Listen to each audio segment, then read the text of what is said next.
Hey gamers, I am centaurianmudpig and welcome along to my mining guide for Evochron Legacy. Now this is a basic introduction to mining just to help you get started. So when you first come to the game you need to create a pilot if you're not already done so. Now if you want to go into mining there is a miner stroke trader role.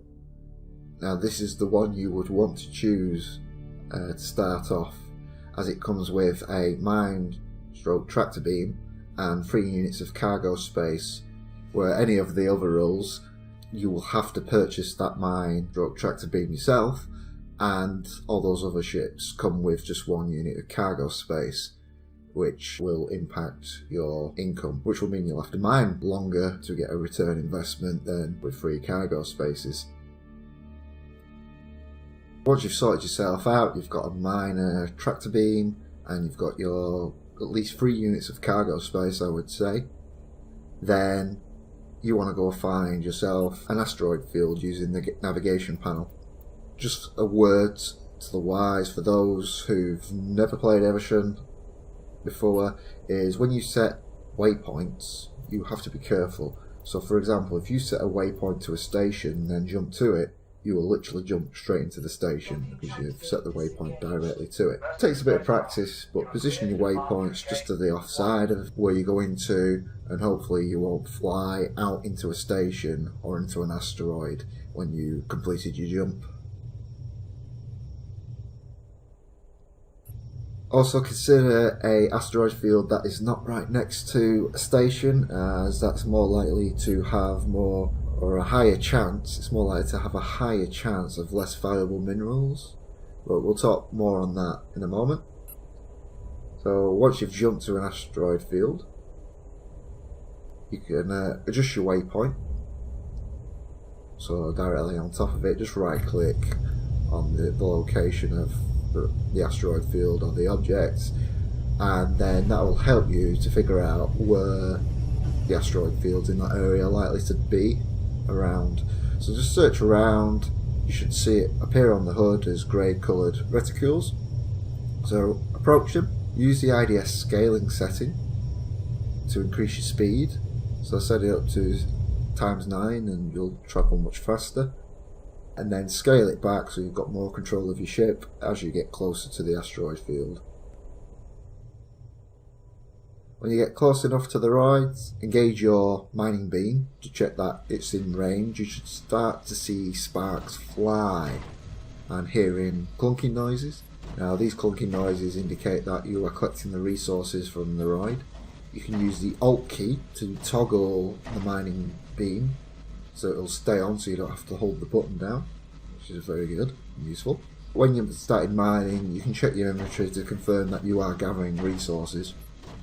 For faster mining, you can move the beam around in a circular fashion using the joystick control, or your method of control. If you're using a joystick, if you use the roll, pitch and yaw axes, you can hold it in a position where you can keep the joystick still and make the ship move the beam around in a circular motion. Doing so is going to make the collection of resources much faster than if you stay still.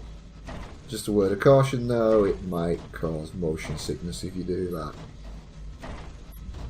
In your inventory you're going to see your resources collected in your cargo bay hold.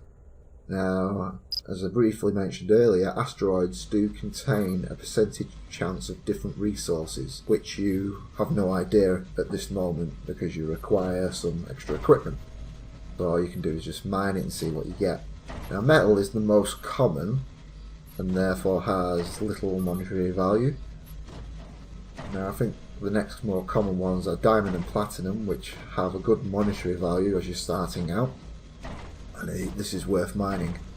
So if you're finding out that you've got a good collection of diamond and platinum and you can mine more of it, but your cargo bay's already got metal, you can jettison your cargo contents, just double click on it, it'll spit it out, and then it'll start collecting the next resource.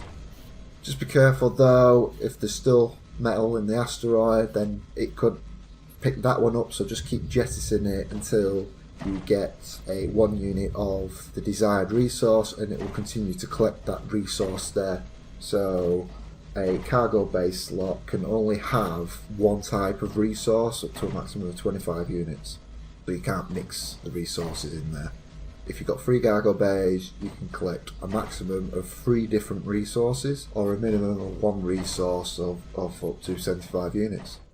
If the asteroid gets mined out, you're no longer collecting the resource you want, and it's less than 25, just move to another asteroid. Don't forget you can also target the asteroids, but a little bit pointless at this time, as targeting would allow a scanner to tell you the resource value, or the percentage of resources, and what the resources the void contains.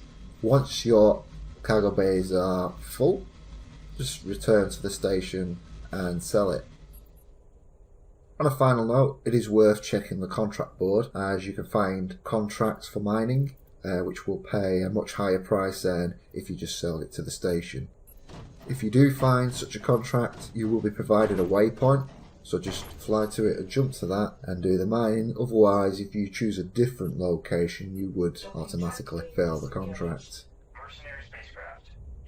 Hope this guide has been useful. Just bear in mind it is an introduction to mining, and there are more ways to improve upon it and find better places. I've yet to come across them, but I do know of some others, so once I've improved my knowledge and understanding of mining, I will let you guys know.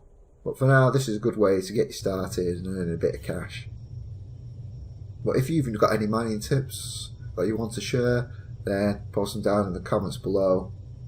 Until next time, guys, centaurianmudpig saying bye for now.